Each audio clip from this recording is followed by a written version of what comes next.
Nagngangas ngayon ng umano'y planong kudeta laban kay Senate President Chis Escudero. Pero tinawanan lang yan ng senador at tinawag pang kwentong kalokohan. Nasa frontline balitang yan si Mean Los Baños.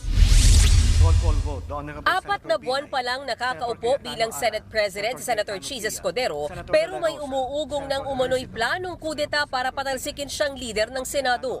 Ang sinasabing papalit sa kanya, si Senate President Pro Tempore Jinggoy Estrada, ang ikalawang pinakamataas na leader ngayon ng Senado. Mabilis namang pinabulaanan ni Estrada na siyang papalit kay Escudero.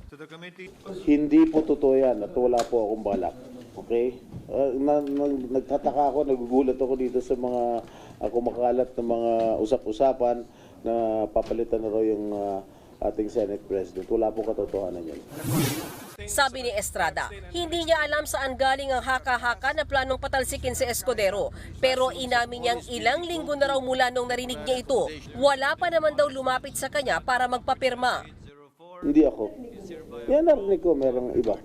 Walang kumakausap, walang lumalapit sa akin.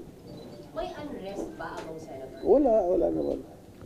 I think the majority of senators are very supportive of Senate President Chis Escudero. No, I'm comfortable with the Senate President.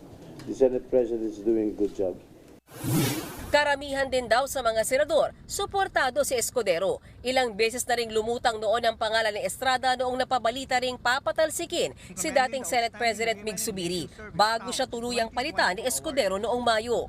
Aminado rin si Senate President Pro Tempore Jinggoy Estrada na hindi rin maganda kung mayat mayang nagpapalit ng liderato ang Senado. Kung tutuusin, magandang araw ang performance nila sa ilalim ng liderato ni Senate President Escudero. Marami raw silang naipasang panukala na pasok sa agenda ng administrasyon bago sila mag-break sa susunod na linggo.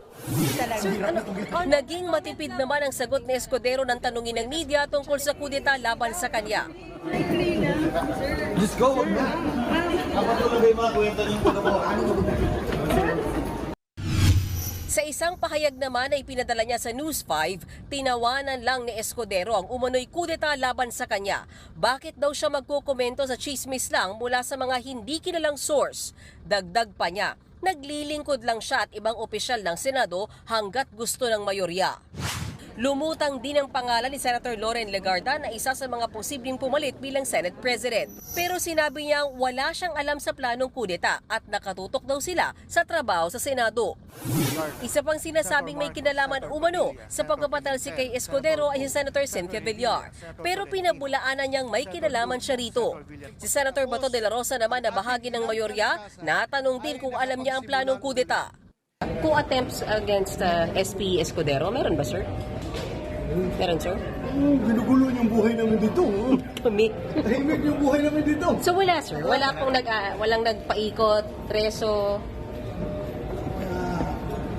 Tanungin mo sila kung sinong source niyan. Nagbabalita mula sa Frontline, Mean Los Baños, News 5. Mga kapatid, Jiggy Manikad po, iba na ang may alam at may pakialam sa panahon ngayon.